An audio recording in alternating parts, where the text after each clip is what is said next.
Hello, my name is Justin, and in July this year, I decided to take a solo trip to Tokyo for my birthday. Even Zip Air knew it was my birthday, which was nice. Landed in Narita Airport, and the first order of business, Konbini Onigiri.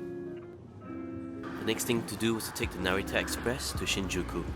I've never really liked solo traveling, but I realized that Japan is the perfect country for an introvert like me to solo travel. There is no pressure to socialize, and you can enjoy the quietness. For this trip, my plan was to mainly do guitar shopping, either accessories or hopefully a guitar as well as to de-stress.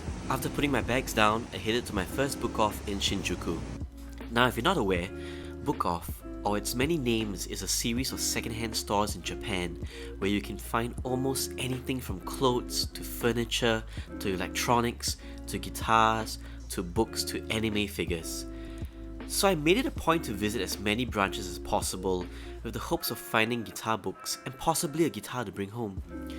One realization I made on this trip, that it's possible to find something good at a lower price and not have to buy it firsthand.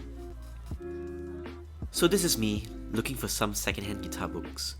Just a bit of a background, I'm a guitar teacher and Japan has lots of good books on guitar for my teaching purposes as well as my own betterment. And this trip, I really went all out, my version of thrifting. However, I came across Disc Union, which is only based in Tokyo.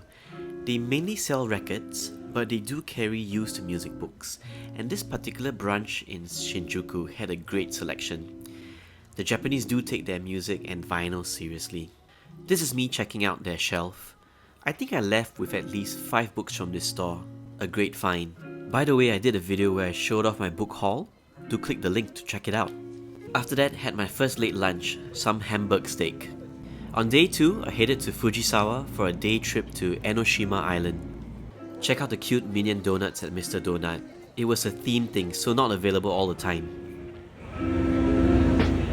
So I got off at Katase Enoshima Station, where I would walk about 18 minutes to Enoshima Island. The funny thing about this whole trip was that it rained most of the time. I was anticipating it to be really hot since it was summer, but I was constantly drenched or holding on to an umbrella.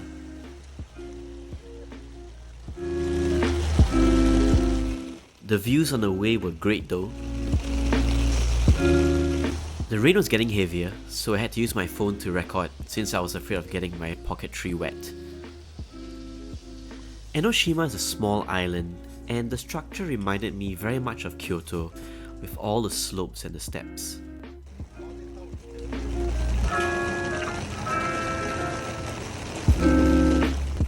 There are a lot of views of the open sea on this island, and I think the weather made it more interesting, with all the bigger waves and all.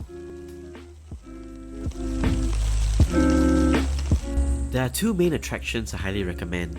One is the Enoshima Iwaya Cave, which you have to walk to, and the fact that you have to take this pathway by the water makes it even more epic, for a lack of a better description. This all looks so surreal looking back at the footage.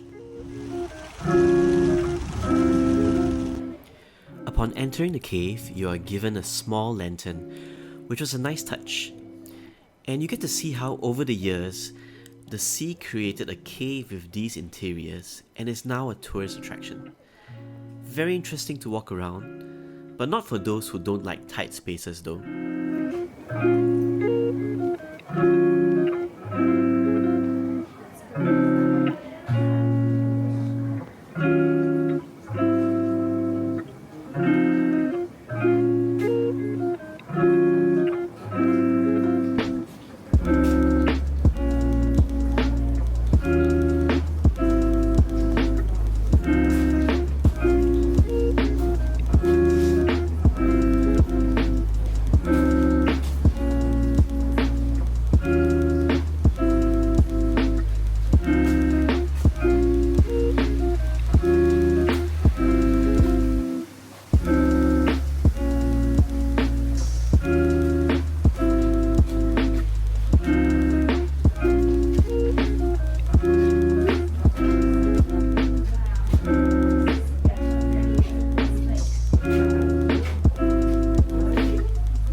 Now on the other side of this walkway lies another cave which I'm headed to right now. The views are just amazing, especially in this weather.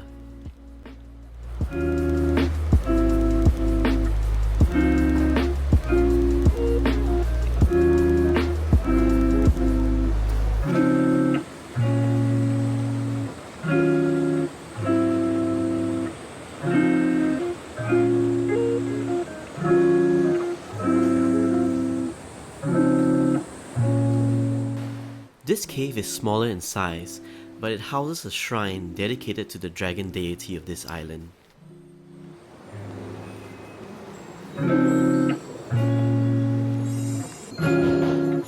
Feature is that when you clap your hands, the dragon statue roars to life. Watch.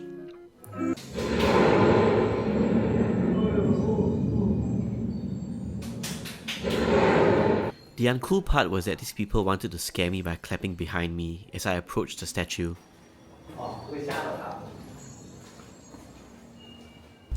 So after Enoshima Island, I headed back to Fujisawa where I made my way to an even bigger BookOff building. What I really love about doing this thrifting thing is that I get to see a side of suburban Japan when I make my way to these BookOffs that tourists don't get to see. And there is a sense of wonder in me as I observe daily life here in Japan.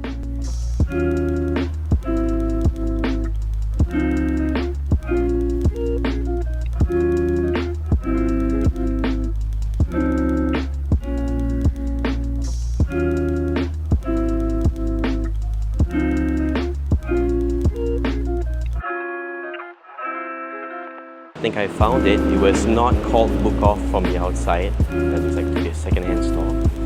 Let's see. Now let's go. It closed at 7:30, so I've got 2 hours. Okay, here we go. As you can see, this store was definitely much bigger. I regretted not showing you the size of this building, as I was still getting used to this vlog thing.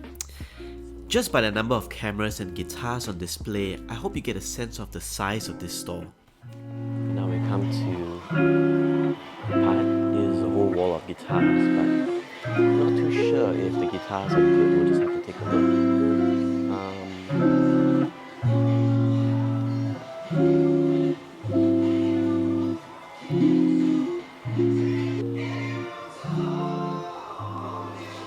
Okay, here we have the pedals. Let's see the price. Okay, here we go. Let's take a look at the pedals. We have a tube screamer. We got $100. Oh, that's okay. We have a DS1 here, going for $60. It's okay. Oh, look, a bunch of 3 pedals, a special box, going for. Oh, these look interesting. Then I got these models. Unfortunately, nothing worth looking at or taking note of. You have your Arias, you have your Washburns, and that's pretty much it. Yeah, Yamaha Pacifica. I looked at the PRS over there, but maybe a Greco by the top there, but nothing too interesting. As for the acoustics, nothing to be excited about. You have the Yamahas. So I didn't get much at this store despite it being a big store, and I didn't pay attention to the anime figures, which I would come to regret a little bit later. That's it for this video.